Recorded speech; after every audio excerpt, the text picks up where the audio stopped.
Asteroid bernama Perseids berhasil menarik perhatian banyak pihak.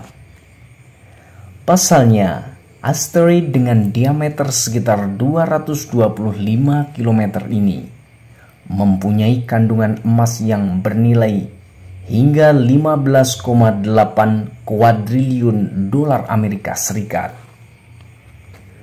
Selain mengandung emas, asteroid yang juga dijuluki asteroid emas atau gold asteroid ini juga menyimpan logam berharga lainnya seperti platinum, besi, dan nikel dalam jumlah yang sangatlah besar.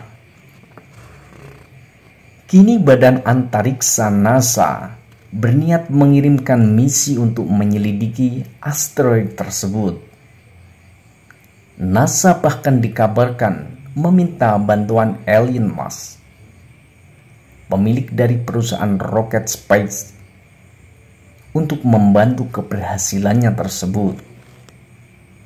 Jika tabrakan, namun meski nantinya wahana luar angkasa tak berhasil mencapai asteroid, itu bukanlah hal yang utama. Sebab saat ini NASA tak berniat untuk menambang Perseids. NASA mengungkapkan, jika perjalanan itu hanyalah sebuah misi penelitian untuk memeriksa dari apa asteroid tersebut. Misi Perseids juga akan menjadi misi pertama NASA menyelidiki asteroid yang punya kandungan logam. Asteroid itu unik karena sebagian besar terbuat dari inti besi, nikel, yang terpapar yang membentuk awal mula planet. Perseids ditemukan di sabuk asteroid antara Mars dan Jupiter. Peneliti percaya jika asteroid tersebut selamat dari tubrukan antara planet yang umum terjadi ketika tata surya terbentuk.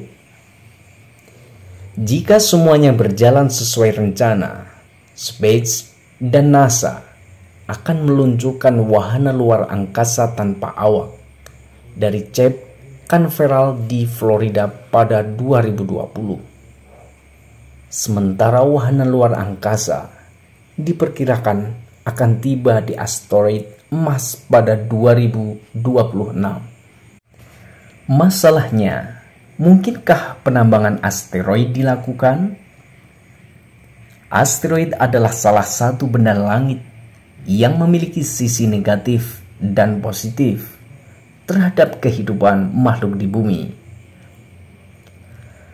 Asteroid bisa menjadi ancaman bagi kepunahan peradaban di bumi, sebagaimana yang terjadi jutaan tahun silam saat memunahkan spesies dinosaurus. Namun peneliti Pusat Sains dan Antariksa, Lembaga Penerbangan dan Antariksa Nasional, asteroid juga bisa bermanfaat bagi kehidupan. Penambangan asteroid adalah hipotesis atau kemungkinan eksploitasi bahan baku yang berada di asteroid dan planet minor, termasuk juga objek dekat bumi. Asteroid dapat menjadi sumber berharga bagi manusia karena dapat menyimpan berbagai macam mineral yang diperlukan dalam kehidupan manusia sehari-hari.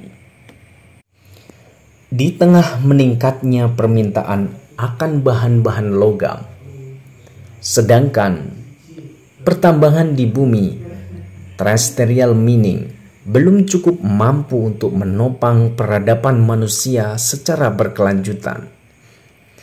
Di tengah berkurangnya sumber daya mineral di bumi dikarenakan eksploitasi besar-besaran, ekstraksi unsur-unsur berharga dari sebongkah asteroid yang kemudian dibawa ke bumi untuk menghasilkan keuntungan. menjadi gagasan yang cukup menarik. Dalam edukasi sains 8, ada dua aspek yang bisa dijadikan pertimbangan dalam kemungkinan penambangan asteroid ini. Yang pertama, aspek geologis. Dari aspek geologis, meskipun asteroid dan bumi sama-sama mengalami akresi atau meningkatkan ukuran objek akibat gaya gravitasi pada pusat objek yang menarik lebih banyak materi, unsur-unsur siderfilik berinteraksi tarik-menarik dengan besi, tertarik menuju inti bumi muda yang cair oleh gravitasi bumi yang cukup kuat 4 miliar tahun silam. Oleh karena itu, kerak bumi yang menipis lebih sedikit mengandung unsur-unsur mineral, sampai akhirnya asteroid-asteroid yang jatuh ke bumi membawa unsur-unsur tersebut. Di antaranya seperti emas, kobalt, besi, mangan, molybdenium, nikel, osmium, palladium, platinum, rhenium, dan wolfram. Saat ini mineral tersebut ditambang dari kerak bumi dan sangat penting untuk kemajuan ekonomi dan teknologi. Oleh karenanya, sejarah geologis bumi dapat menjadi landasan bagi masa depan menambangkan asteroid. Yang kedua, aspek astrobiologis. Dari perspektif astrobiologi, pencarian asteroid dapat memberikan data ilmiah untuk pencarian kecerdasan luar angkasa. Jika peradaban luar angkasa yang maju sudah sejak lama menggunakan penambangan asteroid, tanda-tanda aktivitas ini mungkin dapat dideteksi. Sementara asteroid sendiri diketahui umumnya terjadi dari tipe ke tipe, yakni tipe C, berkarbon, mengandung air yang berlimpah, juga karbon organik, fosfor, dan bahan utama pupuk lainnya. Tipe S, mineral silikat, mengandung sedikit air, tapi banyak logam, nikel, kobalt, emas, platinum, dan rhodium. Sedangkan tipe M, moderat, mengandung logam 10 kali lebih banyak dibandingkan tipe S. Ilmuwan rilis foto sampel material asteroid, misi penambangan asteroid yang berjalan. Beberapa misi telah dilakukan dengan membawa kembali sampel asteroid ke bumi, seperti Hayabusa dan Hayabusa 2 yang digagas oleh Badan Eksplorasi Antariksa Jepang JAXA. Selain itu, yang saat ini masih berlangsung adalah OSIRIS yang digagas oleh NASA untuk mengambil sistem asteroid bermiliar-miliar menu yang direncanakan seberat 60 gram. Sebagai informasi, ada 4 pilihan untuk menambang asteroid. Di antaranya sebagai berikut.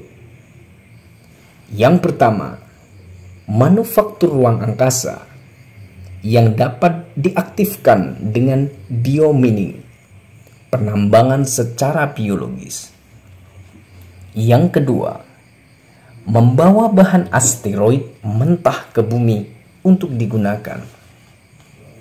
Yang ketiga, memprosesnya di tempat untuk membawa kembali bahan yang telah diproses dan dapat memproduksi propellan untuk perjalanan pulang.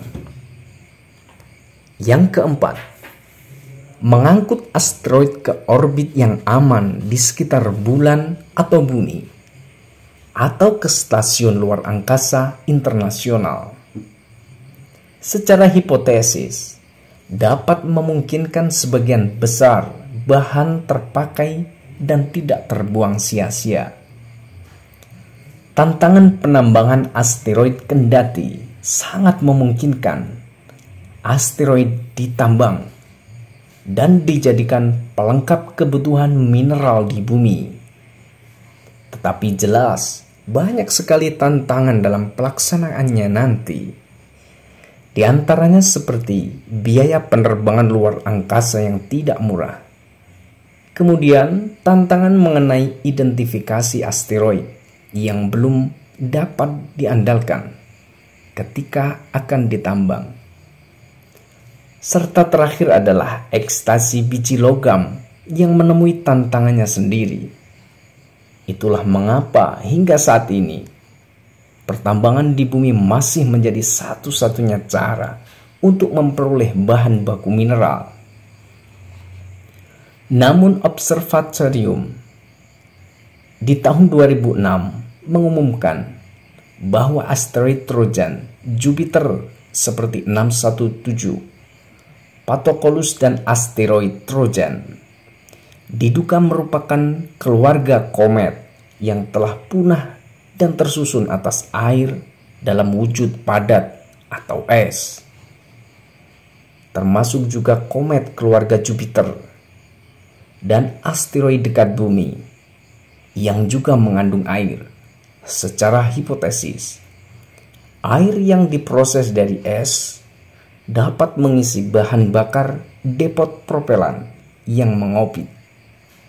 Hal ini menghambat biaya yang dibutuhkan selama stasiun luar angkasa beroperasi.